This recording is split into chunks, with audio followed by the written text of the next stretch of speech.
Quite intense. Yeah. Quite eye-opening, quite moving. No like freedom of speech or anything, like they could hear and see everything you do. Literally everything. You are always being watched, you're always being listened to. So we're just heading to the Opera House to start a free walking tour. We find it's a great way to explore the city and learn a bit more about the history of the place. There's no like set amount you have to pay, and like you give what you think is appropriate. I think this one's around 2 hours long, so it should be quite good and informative, and basically wander around the main spots of the city. Free startup, which is only to show foreigners how we live here, how Albania actually is, because I'm pretty sure everybody has a different opinion about Albania.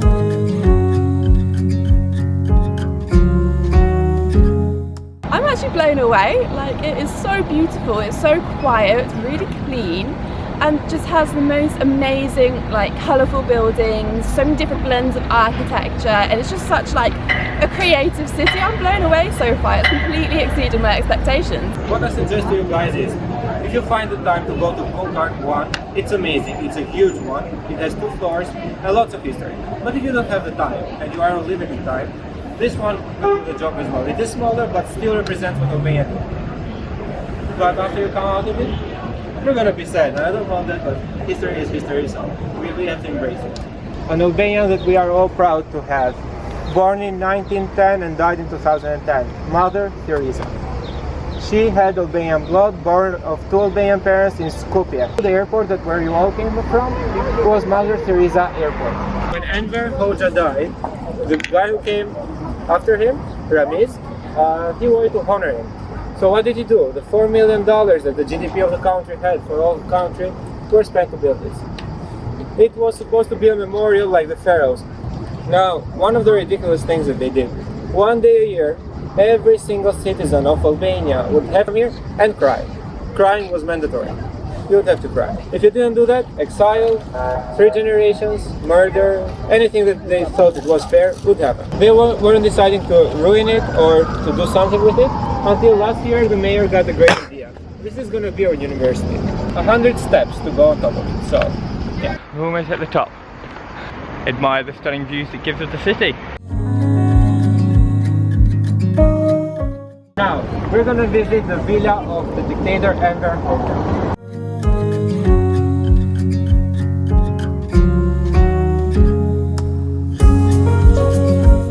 The best marketing strategy I've ever seen.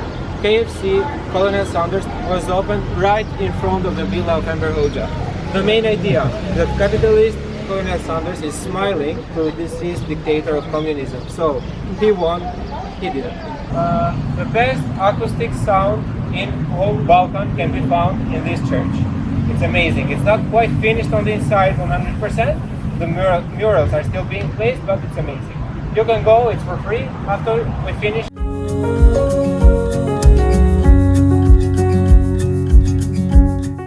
So we've just finished our walking tour. It was really good, very informative.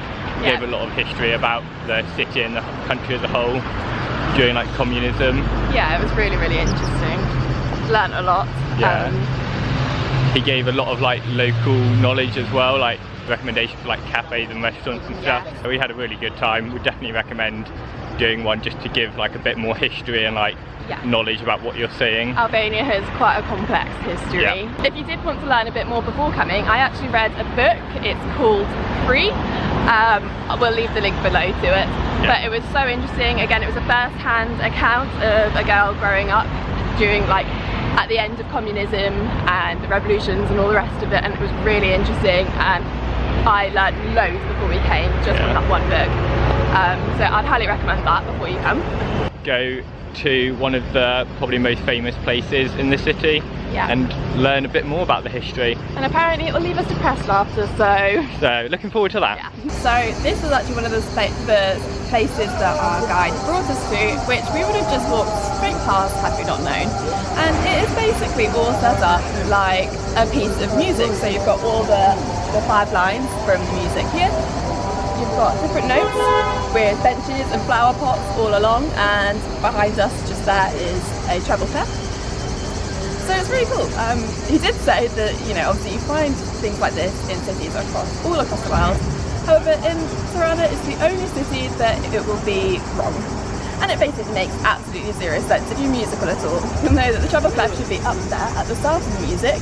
But not only that, if you kind of took a drone or wrote down every single note on here, it would make absolutely zero sense. The person who created this was not musical at all, but it brings a little bit of joy to the city. So this is Tirana Castle. It used to be owned by the Toptani family, which is the most rich and powerful family in the whole of Tirana. And they built this castle during communism. The family were stripped of the castle and most of the castle was destroyed, so all that remains is this one wall here. So when communism ended and all the families were given back what was rightfully theirs, the Toptani family, because the castle had mostly been destroyed, were given a huge amount of money which they used to build their new castle, the Toptani shopping mall.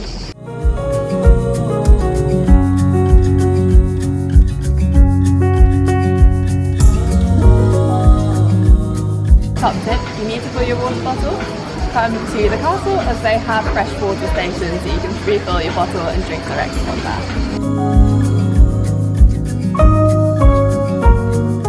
So nowadays the castle is filled with cute little cafes, restaurants, boutique shops, and it's just a really nice place to have a wander around. So Albania is full of symbolism if you know where to look for it. So for example, this building, it has lots of balconies sticking out from the building to give like a 3D effect, and it builds the shape of Albania on a world map. The ones at the top have trees planted on top of it, and the trees are from the north of the country and they represent the north of the country. And the balconies that are lower down have blue tinted windows to represent the blue beaches and everything in the south. So one of the best things to do in Tirana is go to a coffee shop. They have a huge cafe culture here, so we decided to come to a little cafe near the centre called Muluri. That's got a strawberry milkshake, I've got the classic espresso, and just gonna chill here for a while. It's got a really nice vibe. Again, it's got the whole like outdoor garden like seating. So an espresso is like the main drink they have in the coffee shop here in Albania. And it's crazy to think that you can get four to five espressos for the price of one in the UK. They average around 80 to 100 lek in Albania. So it's super cheap. So we're just about to go into Bunk'Art 2, which is the one in the city centre. Apparently this one is slightly smaller. Another one that's a little bit further out to the city centre, which we might try to go to tomorrow. It's meant to be a lot bigger. I've heard mixed things about which one's better though. Yeah. So it'll be interesting to see. Yeah, we'll try and compare them for you. But it should be a really eye-opening experience. Yeah.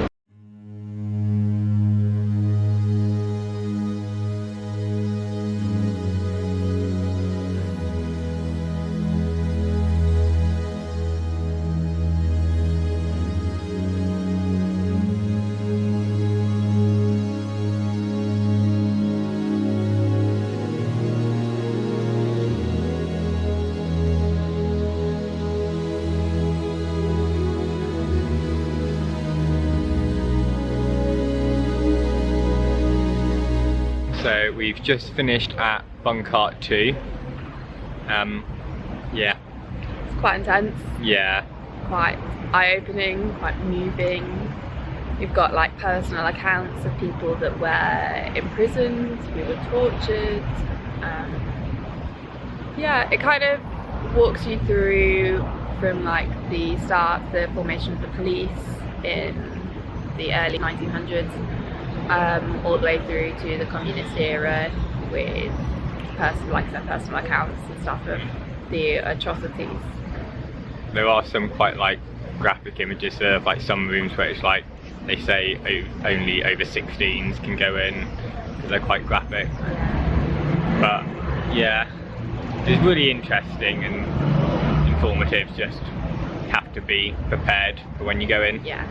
But I think it's definitely something that everyone should do in Tirana. I think we spent about 2 hours in there. We were like reading everything and... Yeah, there was a lot of information, so a lot to take in. But definitely like give yourself a good portion to look through it and read it all properly. Yeah. To another museum, this one is all about like the surveillance and like how they monitored and like kept records of everything everyone did and said. It sounds really interesting. Probably going to be another like quite eye-opening one.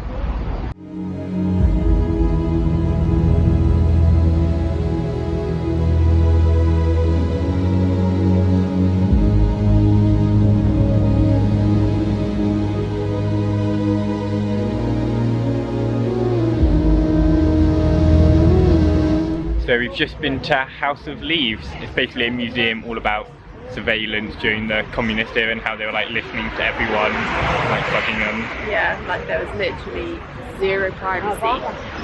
It's quite interesting, again, same as Bunk'Art, to hear all the personal stories, both from people that were part of the Signorini, which was like the secret police, and from the people that were persecuted. There was no like freedom of speech or anything, like they could hear and see everything you do. Literally everything. You were always being watched, you were always being listened to. Like they had a model of like a living room, and there was like little cameras and microphones everywhere, and it was like you couldn't see them. No. They were completely hidden. And it's just crazy to think how recent all of this was. Yeah. This was 30 years ago, 35 years ago. It's like and there's still people walking around the streets of Albania who may have been persecuted themselves, who may have had families that were persecuted or even executed. So like today's been a very enlightening day, learning about all the history of Albania. Yeah. Definitely if you come to Albania you need to learn a bit about the history. Yeah, even if you're not normally a museum person, No. I'd highly recommend both of these. If you are short on time, the House of Leaves, I'd say, was a quicker museum. Yeah, there was a we lot spent about less an hour or so information. there. Yeah. With most like documents and stuff which weren't translated, but there was a lot of them. Yeah. They had like a room with all the political prisoners and it just filled the whole wall. It was insane. Yeah. Even like tourists, like if you were a tourist from another country, not that there were many in those times, but if you were, they had bugged all the hotel rooms. They were just constantly following you, every single person, and as soon as you entered the country as a tourist, you were under suspicion. Yeah, so there was no privacy whatsoever. A bit creepy. Yeah, it is.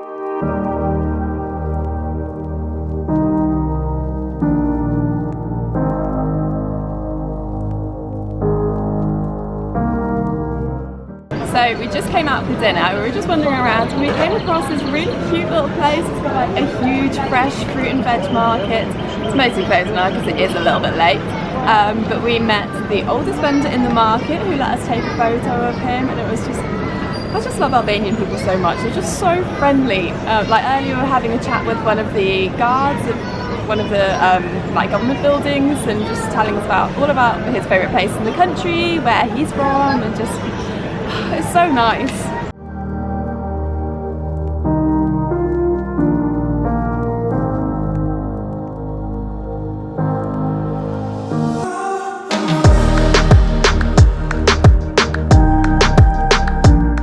So we've just finished our dinner at Restaurant Njö.